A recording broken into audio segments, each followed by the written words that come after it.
Meron ka bang e-loading station or naglo-load ka ba dyan sa printing shop mo or sa tindahan mo at gusto mo ng transaction record? So, ang pinagkaiba nito guys, Google Sheet ito. So, pwede mo siyang magamit yung laptop, iPad, at yung cellphone. So, pwede mo siya magamit. So, ang kagandahan lang kasi nito guys, mare-record mo siya ng online. So, kailangan mo din siya ng internet. So, pwede mo siya i-try ng naka-offline. So, basta ma-open mo lang yung link sa email mo pag nag-avail ka nito. So, mura lang to guys. 50 pesos lang to. Yes, 50 pesos lang to guys. Napakamura lang. So, meron tayo dito nga e-loading transaction record. Google Sheet ito. So, meron tayong data graph, yung total amount load sales, yung na-i-load mo sa customer mo. So, makikita mo yung bilang dyan. So, malaking data graph yan para kitang-kita mo talaga. Meron din tayo total amount charge. Kumbaga, yung tubo mo yan. Okay, yung income o yung kita mo. So, meron din tayo yan. So, meron din tayong category status, kung ano yung malakas sa inyo. Yung Gumo, yung Globe or Smart, PLDT, depende kung ano yung ginagamit or service na niliload mo sa customer mo. So, meron din tayong customer status para makita mo din yung mga customer mo kung sino at sino lagi ang bumibili sa iyo ng load. Okay? So, meron tayong date, name of customer, mobile number, reference, diyan mo ilalagay. Siyempre, importante yan. At yung charge, yung tubo, kunyari ay nagpa-load siya ng 100 pesos yung amount.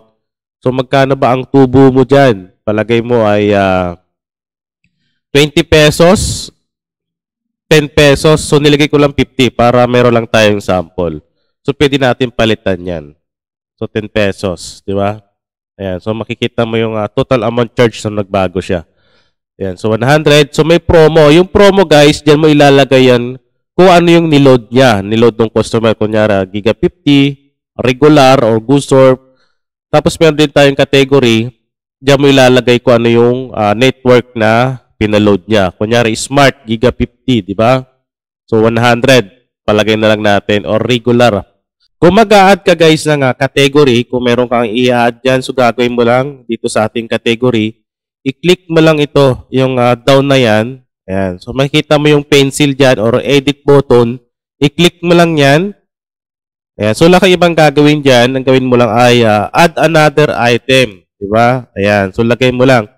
So, maglagay ka dyan ng TNT na lang. Diba? Token text. Ayan. So, token text.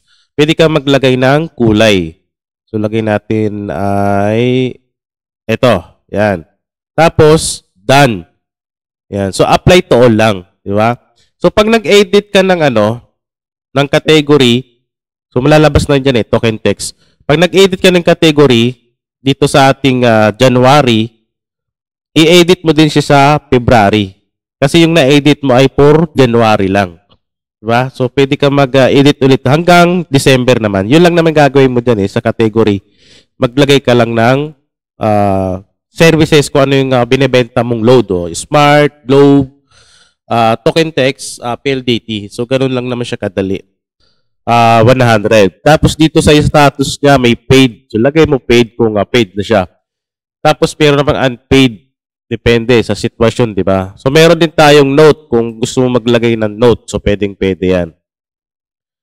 So dito, sa pinakababa may total din yan. Yung charge, yung tubo mo, 305. So makikita sa pinakababa. Pera dito sa pinakataas na natin. Di ba?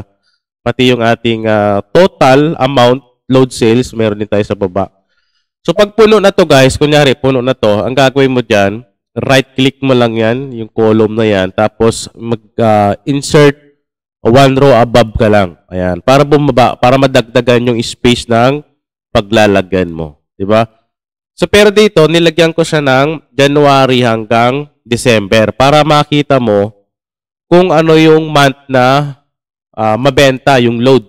Para makita mo rin, matrack mo din yung i-load mo kung anong buwan yung malakas at kung ano yung buwan na mahina. So, ginawa ko January, February hanggang December yan. Para pag naglagay ka, hindi sa hanggang pinakababa, di ba? Pwede naman ganyan, infinity naman yan eh. Yan no. Hanggang 1,000 yan, ayun no.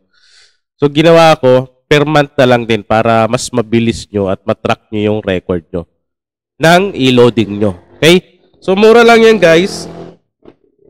50 pesos lang ito para sa may gusto, para sa mga naka-open lagi yung computer at sa mga naka-open lagi yung cellphone or tablet or iPad. Pwede nyong gamitin ito para matrack nyo lang at pag na-bind naman kasi ito sa email mo, hindi naman mawawala yung record mo niyan kasi naka-bind naman na yan. Yun ang kagandahan dyan. Pwede naman tayo gumamit ng traditional, yung sinusulat sa papel natin, sa transaction record natin. Yun nga lang, pag nawala ayon, di ba?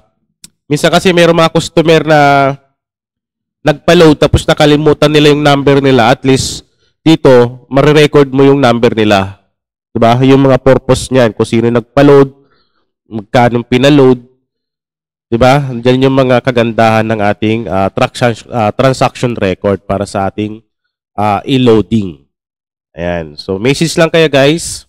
Saan nga ba mabibili yung e-loading transaction record natin gamit yung Google Sheets? Ayan. So, dito lang mabibili yan guys sa AA Designs Tutorial Facebook page. Ayan. So, may nakapost naman dito yan.